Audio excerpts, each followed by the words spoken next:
Hello student, तो ये खबर है उत्तर प्रदेश के स्टूडेंट के लिए। स्ट्रे वैकेंसी राउंड में पार्टिसिपेट करने के लिए कौन से स्टूडेंट एलिजिबल है, कौन से स्टूडेंट एलिजिबल नहीं हैं। यहाँ पर स्ट्रे वैकेंसी राउंड की रजिस्ट्रेशन फ़ीस कितनी रहेगी और कितना अमाउंट में डीडी जमा करना पड़ेगा, कौन सी फ़ीस रिफ़ंडेबल रहेगी और कौन सी फ़ीस नॉन रिफ़ंडेबल रहेगी, ये सारी चीज़ें आपको यहाँ पर देखने के लिए मिलेगी। तो हमारे साथ बने रहें। चलिए शुरू करते हैं। नीट यूजी 2024 के अंतर्गत स्ट्रे वैकेंसी राउंड से प्रतिभाग करने वाले अभ्यर्थियों के लिए महत्वपूर्ण सूचना। अब देखते हैं सबसे पहली सूचना क्या है। स्ट्रे वैकेंसी राउंड हेतु वही अभ्यर्थी अर्ह होंगे जिन्हें यूपी नीट यूजी 2024 के किसी भी चक्र में कोई भी काउंसलिंग सीट आवंटित नहीं हुई है। ये काफ़ी इंपॉर्टेंट पॉइंट है। स्ट्रे वैकेंसी राउंड के पहले राउंड 1, राउंड 2, राउंड 3 ये 3 राउंड होते हैं। वो स्टूडेंट जिन्हें इन तीनों राउंड में किसी भी राउंड में कोई भी सीट अलॉट नहीं हुई है, वही स्टूडेंट स्ट्रे वैकेंसी राउंड में पार्टिसिपेट कर सकते हैं। दूसरा पॉइंट, स्ट्रे वैकेंसी राउंड हेतु नीट यूजी 2024 की ऑल इंडिया काउंसलिंग के किसी भी चक्र के माध्यम से प्रवेशित अभ्यर्थी अर्ह नहीं होंगे। मतलब स्ट्रे वैकेंसी राउंड में आप ऑल इंडिया कोटा से आप पार्टिसिपेट नहीं कर पाएंगे। थर्ड पॉइंट क्या कहता है, यूपी नीट यूजी 2024 के प्रथम, द्वितीय एवं तृतीय चक्र से admitted not reported after allotment resigned अभ्यर्थी स्ट्रे वैकेंसी राउंड में अर्ह नहीं होंगे। तो ना उसके बाद में फोर्थ पॉइंट है, स्ट्रे वैकेंसी राउंड में प्रतिभाग करने हेतु समस्त अर्ह अभ्यर्थी को पृथक से 1000 रुपये पंजीकरण एवं शुल्क जमा करते हुए नवीन पंजीकरण कराना अनिवार्य होगा। पंजीकरण शुल्क किसी भी दशा में वापस नहीं किया जाएगा, अर्थात नॉन रिफंडेबल रहेगा। वापस से नया रजिस्ट्रेशन कराना पड़ेगा जिसकी फ़ीस 1000 रुपये रहेगी और नॉन रिफंडेबल रहेगा। मतलब अब ये फ़ीस आपको रिटर्न नहीं मिलेगी, ये बात आप ध्यान रखिए ना। उसके बाद प्रथम, द्वितीय एवं तृतीय चक्र की काउंसलिंग में पंजीकृत एवं आवंटित ऐसे अभ्यर्थी जिनके द्वारा पूर्व में धरोहर धनराशि जमा की गई है, उन्हें स्ट्रे वैकेंसी राउंड की काउंसलिंग में प्रतिभाग करने हेतु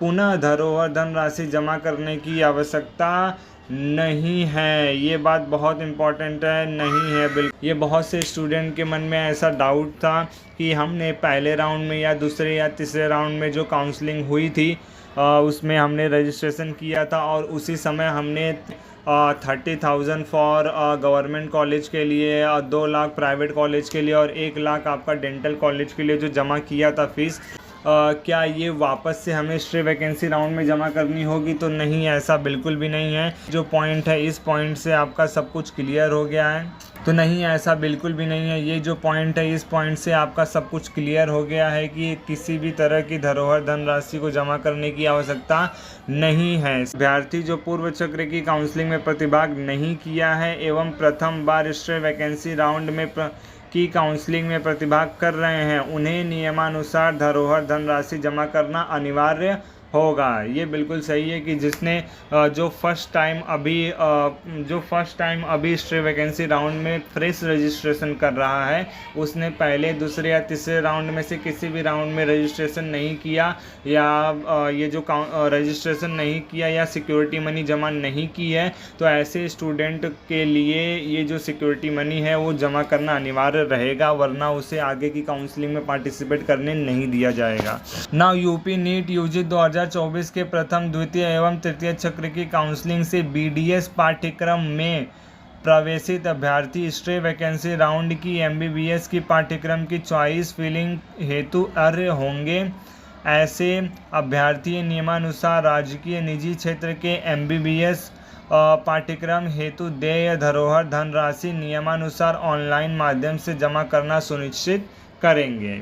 अभ्यर्थी द्वारा निम्नांकित तालिका के अनुसार धरोहर धनराशि ऑनलाइन प्रक्रिया के माध्यम से जमा कराई जाएगी। जिन अभ्यर्थियों द्वारा धरोहर धनराशि जमा नहीं की जाएगी वह चॉइस फिलिंग हेतु अर्ह नहीं होंगे। तो राजकीय क्षेत्र की मेडिकल डेंटल पाठ्यक्रम के लिए आपको 30,000 की धरोहर धनराशि जमा करनी पड़ेगी।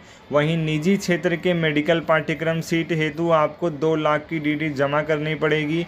निजी क्षेत्र के डेंटल पाठ्यक्रम सीट के लिए आपको 1 लाख की धरोहर धनराशि जमा करनी पड़ेगी। और यहाँ पर एक काफ़ी इंपॉर्टेंट पॉइंट एक और लिखा हुआ है कि ऐसे अभ्यर्थी जो राजकीय एवं निजी मेडिकल एवं डेंटल दोनों क्षेत्रों की सीटों के लिए आवंटित होना चाहते हैं, उन्हें 2 लाख की धरोहर धनराशि जमा करना होगा। ये बात आप ध्यान रखिए। नौ, ऐसे अभ्यर्थी जो राजकीय एवं निजी क्षेत्र दोनों की डेंटल कॉलेज की सीटों हेतु काउंसलिंग में प्रतिभाग करना चाहते हैं, उन्हें 1 लाख रुपए की धरोहर धनराशि जमा करना होगा। नौ, अब यहाँ पर काउंसलिंग में प्रतिभाग करने वाले अभ्यर्थी को विशेष रूप से सलाह दी जाती है कि धरोहर धनराशि जमा करते समय स्वयं अपने ही बैंक खाते का इस्तेमाल करें। बहुत इंपॉर्टेंट है ये, स्वयं अपने ही बैंक खाते का इस्तेमाल करें, क्योंकि बाद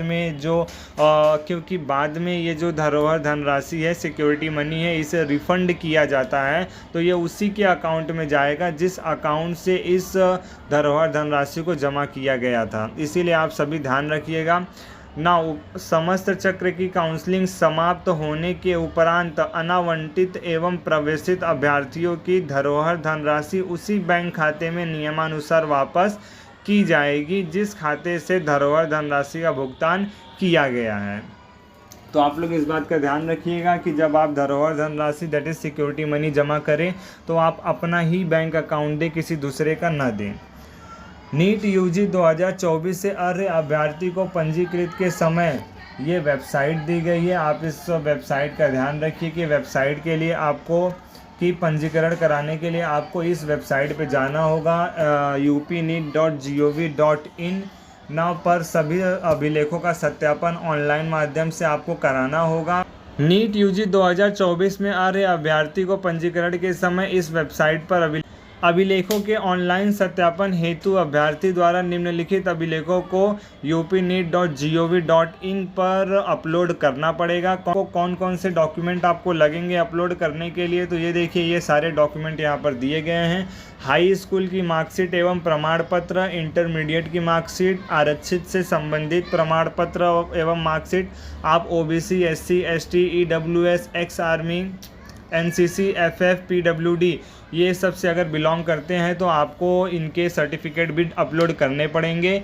डोमिसाइल अगर आपके पास है तो डोमिसाइल आपको अपलोड करना पड़ेगा। आरक्षण अन्य पिछड़ा वर्ग, अनुसूचित जाति, अनुसूचित जनजाति एवं आर्थिक रूप से कमजोर वर्ग संबंधी समस्त प्रमाण पत्र उत्तर प्रदेश शासन द्वारा निर्धारित प्रारूप पर उत्तर प्रदेश के सक्षम प्राधिकारी द्वारा निर्गत ही मान्य होंगे। उत्तर प्रदेश के अन्य पिछड़ा वर्ग एवं आर्थिक रूप से कमजोर वर्ग EWS के आरक्षण प्रमाण पत्र का दिनांक बहुत इंपॉर्टेंट है, 1 अप्रैल दिनांक बहुत इंपॉर्टेंट है। ये 1 अप्रैल 2024 से ही मान्य होगा। 1 अप्रैल 2024 के बाद का ही मान्य होगा, उसके पहले का मान्य नहीं होगा। अनुसूचित जाति, अनुसूचित जनजाति श्रेणी के अभ्यर्थियों को सलाह दी जाती है कि वे आरक्षण संबंधी प्रमाण पत्र उत्तर प्रदेश शासन द्वारा अद्यतन प्रारूप पर निर्गत करा ले, जिससे कि प्रमाण पत्र का ऑनलाइन सत्यापन सुविधाजनक रूप से हो सके। उसके बाद भारत सरकार के अधीन पदों पर नियुक्ति हेतु प्रस्तुत किए जाने वाले प्रमाण पत्र के प्रपत्र पर आरक्षण प्रमाण पत्र मान्य नहीं होगा। ये बात ध्यान रखिएगा आप। उत्तर प्रदेश राज्य के अतिरिक्त अन्य राज्यों के आरक्षित वर्ग के अभ्यर्थी अनारक्षित श्रेणी में ही माने जाएंगे। बिल्कुल सही बात है कि अगर आप राजस्थान से हैं, SC कैटेगरी में बिलोंग करते हैं, तो राजस्थान के SC कैटेगरी वाले उत्तर प्रदेश में आकर के SC कैटेगरी में अप्लाई नहीं कर सकते हैं। वो उत्तर प्रदेश में ओपन अनरिजर्व कैटेगरी में ही माने जाएंगे। तो ये बात आप ध्यान रखिएगा। यदि कोई अभ्यर्थी स्ट्रे वैकेंसी राउंड से आवंटन के पश्चात प्रवेश नहीं लेता है तो ऐसे अभ्यर्थियों की धरोहर धन राशि को जमा कर लिया जाएगा और यूपी नीट यूजी काउंसलिंग 2025-26 के लिए उसे प्रतिबंधित कर दिया जाएगा। तो ये बात बहुत इम्पॉर्टेंट है।